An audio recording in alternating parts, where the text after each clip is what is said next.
Well, yeah, different So it's a sound. little fatter.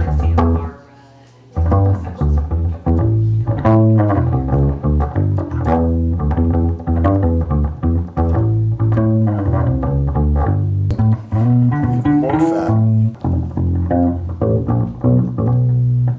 Yeah, it's kind of neat. Kind of cool. Okay. So then to get some difference, we'll It try is to a lot different in this one. Yeah, yeah. So it's a little fatter. Okay. Fatter, and it has a nasal thing. Mid. It's kind of long. Yeah, I like. I didn't know the cables had so much difference.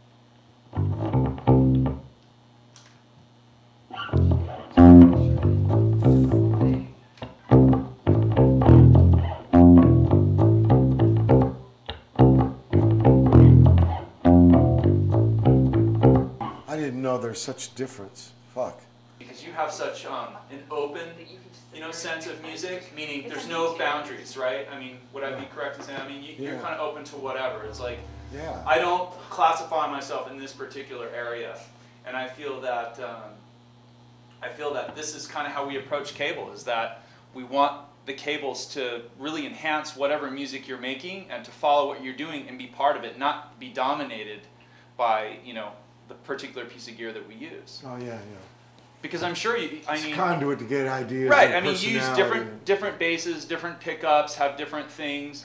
I mean, but we all know from Jimi Hendrix and that his hands were really his magical instrument. Yeah. I mean, everyone tried to sound like Jimmy, but there was only one set of Jimmy's hands, right? I heard he was not so particular about guitars. He just. And I really believe that that's true. I don't think that paying more for a piece of gear is going to make you sound better. I think that your ears, if you're true to what you want to, create, then that will guide what you should hear. Yeah, poor carpenter blames his tools. That's what's told. Touche. Well, that's true, right? I mean, it's true. And then also the evolution.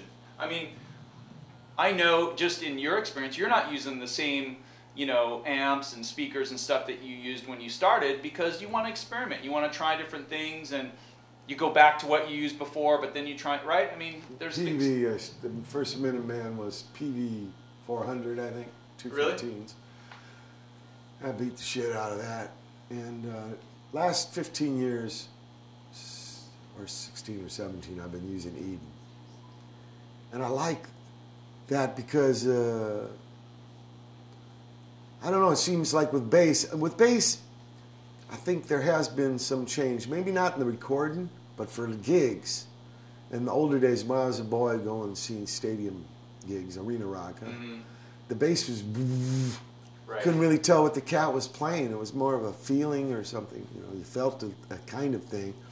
And I think they used the PA in those days mainly more for the singing. Because that's why you see in those old pictures all the amps on stage.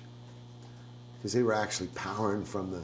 Plus the chicks dig it when you have like stacks of amplifiers. The roadies must dig it too. Yeah, that's right. That's There's right. no mic in the amps. I mean, I'd see like... Yeah, there's no mics on the amps. There's just a big stack of like wall of... Oh, like prop? Oh, yeah, of course. But I mean, I think there was a functional thing. Because they were playing sports arenas and shit, Long Beach Auditorium, the Forum. Yeah. Not set up for sound. And the bass was really crippled live by shitty amps. Sure. And as the amps got better, more for definition, less mystery, you'd have to play better. The thing about this kind of stuff, I have to say, there's more definition and more of the machine coming out and not getting lost to other factors, you can't hide as easy. Right. You have to play better. You have to have the chops. I think that's good. Or, at least swinging with the band or whatever. But that's okay. I mean, I think there's an honesty to that, a reality. The other thing, you're so murky almost, it's just, I remember those gigs, not knowing hardly anything about bass. And on the records you could hear a little better, a lot better. Some guys like Jamerson. Mm-hmm. I don't think he ever changed his strings. Some of those guys, they wanted a kind of deadness, sort of like that one cable you got. It's more of that school. Yeah. Well, strings were even an interesting thing. I mean, McCartney used flat wounds. Everybody did. Yeah. When I was a boy, everyone. Tone, yeah. And When I was a boy, the everyone. Ampeg Portaflexes had that really kind of, murky tone to them anyway. B15. Yeah.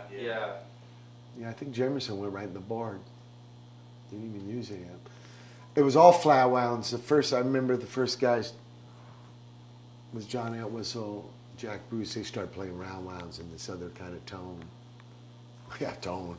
I remember I got this one Gibson bass. It's Joe under the Osborne bridge. used to play with a pick, remember? Oh yeah. Yeah, that's how he stood out. So did Entwistle. Entwistle played with a pick in the hand the same song. But under the bridge they had this plastic plate, and I lifted up. It's 5982. In the old days you could tour before eBay, and you'd find shit for real cheap. And just thrift shops. Yeah, they didn't know what everything Right, cost. See? Right. So anyway, I got this thing in Bethesda for $300, and I lift up this plastic, and it's filled. There's a cavity filled with wax. Wax. Yeah, it was called. I found out later because I went to Kalamazoo, the Gibson factory, and met some of them old luthiers. It was called a tone dampener to get rid of any unwanted tone.